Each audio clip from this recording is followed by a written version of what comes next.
Hello दोस्तों, कैसे हैं आप सब? बढ़िया। दोस्तों, आज की इस क्लास में प्रॉपर्टीज़ ऑफ होमोमॉर्फिज्म पढ़ेंगे हम। आप सभी जानते हैं कि पिछले क्लास में हमने होमोमॉर्फिज्म, आइसोमॉर्फिज्म, एंडोमॉर्फिज्म ये सारे टॉपिक्स हमने पढ़ लिए थे। ठीक है। BSc fourth semester abstract algebra जो कि आपका डीएससी है, इसका यूनिट 1 हम स्टार्ट किए हैं, जिसमें हम होमोमॉर्फिज्म एंड आइसोमॉर्फिज्म अर्थात समाकारिता एवं तुल्यकारिता पढ़ रहे हैं और इनकी प्रॉपर्टीज़ भी हम पढ़ रहे हैं।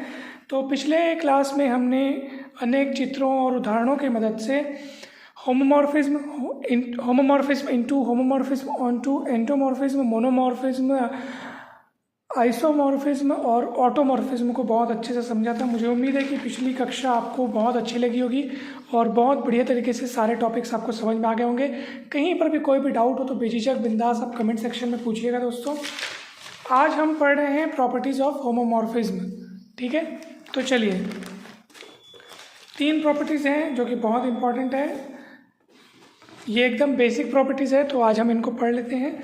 यदि मान लीजिए एफ होमोमॉर्फिज्म है कहाँ से कहाँ, जी से जी डैश में, जी और जी डैश 2 अलग अलग ग्रुप हैं, एफ जी से जी डैश में एक होमोमॉर्फिज्म है, तब एफ ई इक्वल ई डैश, यानी कि देखो, जैसे ये एक ग्रुप है जी, ये दूसरा ग्रुप है जी डैश। ठीक है। अब मान लो, तो फ्रेंड्स 2 ग्रुप हमने ले लिए जी और जी डैश। मान लो यहाँ पे कोई एलिमेंट ए है। ठीक है, जी में कोई एलिमेंट ए है। अच्छा, एफ क्या है? एफ होमोमॉर्फिज्म है जी से जी डैश में। एफ क्या है? होमोमॉर्फिज्म में जी से डी डैश, जी से जी डैश में एक होमोमॉर्फिज्म है। होमोमॉर्फिज्म मतलब क्या होता है, एक बार जल्दी से देख लो। मान लो जी के कोई 2 एलिमेंट हैं, ए और बी। ठीक है, जी में ऑपरेशन है मान लो डॉट का, मान लो अभी, और यहाँ पे ऑपरेशन मान लो डॉट डैश। ठीक है, यहाँ पे डॉट का ऑपरेशन है जी में और यहाँ पे डॉट डैश। डैश लगाने का मतलब ये है कि हम ये बोल रहे हैं कि मान लो दोनों में अलग अलग ऑपरेशन है, इसमें डॉट डैश बोल दिए। ठीक है, तो चलिए, तो जी के कोई 2 एलिमेंट ले लिए, ए और बी। तो जब ये ए और बी जो है, अगर वो जी के एलिमेंट है तो ऑब्वियस सी बात है उनके बीच जो ऑपरेशन लगेगा वो भी जी का ही होगा। तो जी में कौन सा ऑपरेशन है? डॉट, तो डॉट लग गया। अब इसमें मैं फंक्शन लगा देता हूँ। ठीक है, अभी फंक्शन लगा देने से ये पूरा कहाँ चले जाएगा? ये चले जाएगा जी डैश में। तो जी डैश में जा कर के वो हो जाएगा F A dot dash F B, यानी ये किसके बराबर होता है? जो है ना, देखो, ए का एफ इमेज बनेगा एफ ए, बी का एफ इमेज बनेगा एफ बी, है ना। ये देखो, इस एफ के द्वारा ए का इमेज बनेगा एफ ए और इसी एफ के द्वारा बी का इमेज बनेगा एफ बी। ठीक है, तो ए और बी के बीच में जब हम डॉट लगाएंगे तो क्या बनेगा?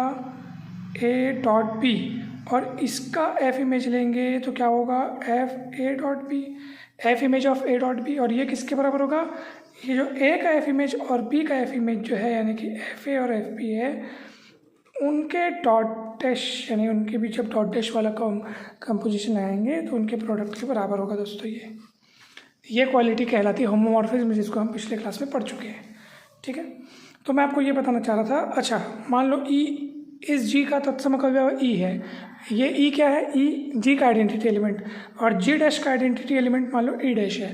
तो ऑब्वियस सी बात है कि भैया ये ई डैश कौन है? ई डैश कौन है? जी डैश का आइडेंटिटी एलिमेंट है। तो इस ई डैश को इस जी डैश के किसी भी अवयव, मान लो एफ ए के साथ अगर मैं गुणा करूँगा, आप खुद सोचो आइडेंटिटी एलिमेंट की क्या खास बात होती है, क्या डेफिनेशन होती है कि आइडेंटिटी एलिमेंट को किसी भी एलिमेंट के साथ अगर गुणा करेंगे तो वापस आपको वही एलिमेंट मिलेगा, एफ ए मिलना चाहिए। तो मैं यहाँ यही तो बोल रहा हूँ कि ये ई डैश कौन है?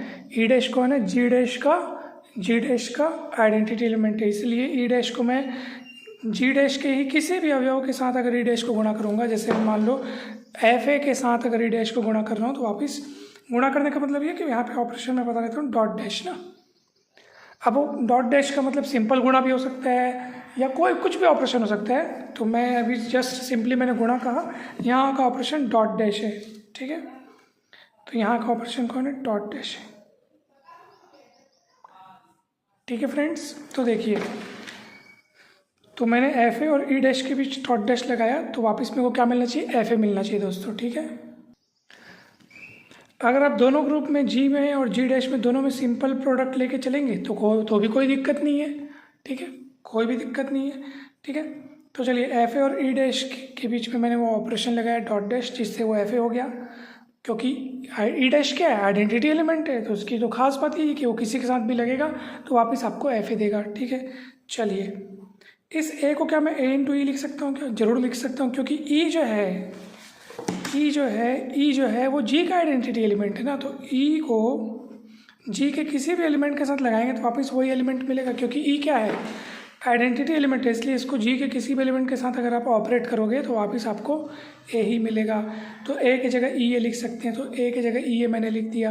अब एफ क्या है, होमोमॉर्फिज्म होने के नाते ये अलग अलग बटेगा, यानी एफ ए डॉट डैश क्यों हो गया, क्योंकि ए और ई भले जी का एलिमेंट है, लेकिन एफ ए और एफ पी की बात करेंगे, एफ ए और एफ ई की बात करेंगे तो वो तो जी डैश के एलिमेंट हो गए ना भाई, ये जी है ये जी डैश है। जब तक आप ए और ई लिखोगे तो जी के एलिमेंट्स हैं, अगर ए का एफ इमेज ले लोगे एफ ए, तो अब वो एफ ए जी का एलिमेंट नहीं रहा, अब वो एफ ए किसका एलिमेंट बन गया, जी डैश का। वैसे ही ये हो जाएगा ई का एफ इमेज एफ ई का एफ इमेज एफ ई, ये भी जी डैश का एलिमेंट है। तो जब ये भी जी डैश का है, ये भी जी डैश का है, तो इन दोनों के बीच जो ऑपरेशन लगेगा वो जी डैश का ही लगेगा, और जी डैश का है डॉट डैश, तो डॉट डैश मैंने लिख दिया। ठीक है फ्रेंड्स, तो ऐसा नहीं सोचना कि होमोमॉर्फिज्म मतलब चुपचाप बड़ी बस जाएगा, बटेगा, किंतु बीच का ऑपरेशन भी उसके हिसाब से लगेगा, जिस ग्रुप जो हमारा दूसरा वाला ग्रुप है ना उसके हिसाब से लगेगा ऑपरेशन, जो ऑपरेशन उसका रहेगा वो लगेगा। ये ए और ई जी के एलिमेंट है, इसलिए जी वाला ऑपरेशन यहाँ पे दोनों के बीच लगा है, लेकिन एफ ए और एफ ई उसके एलिमेंट है, इसलिए उसका वाला ऑपरेशन इनके बीच लगा है। और लेफ्ट साइड में कौन है, F A dot dash E dash, तो आप देख सकते हैं कि एफ ए यहाँ पे भी, एफ ए यहाँ पे भी है, तो हम उसको कैंसिल कर सकते हैं। तो ऐसे कैंसिल न करके हम नियम के हिसाब से करेंगे।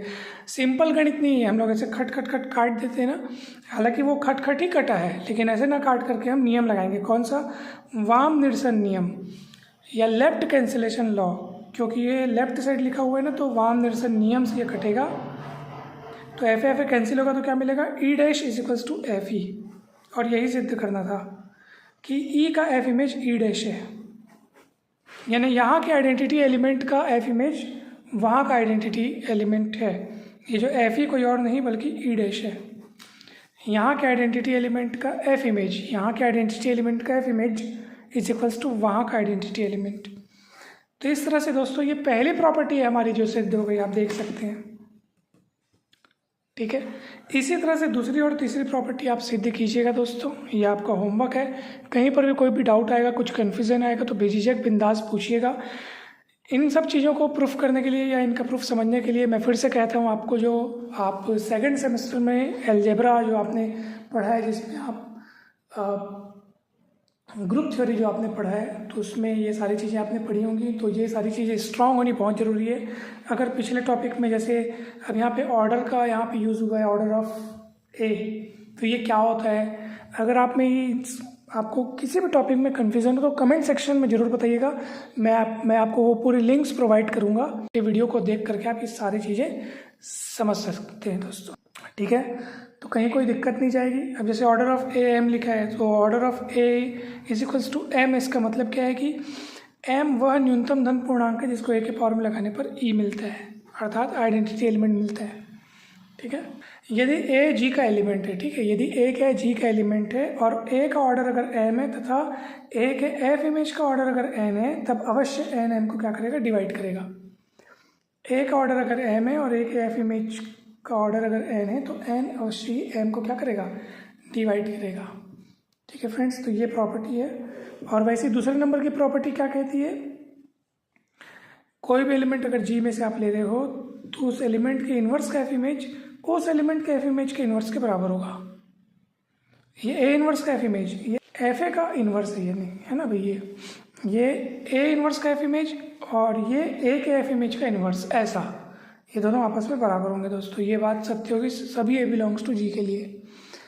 तो इस तरह से हमने 3 प्रॉपर्टीज़ को देखा, इनके प्रूफ आपको समझने हैं दोस्तों। कहीं दिक्कत आएगा तो पूछिएगा ज़रूर।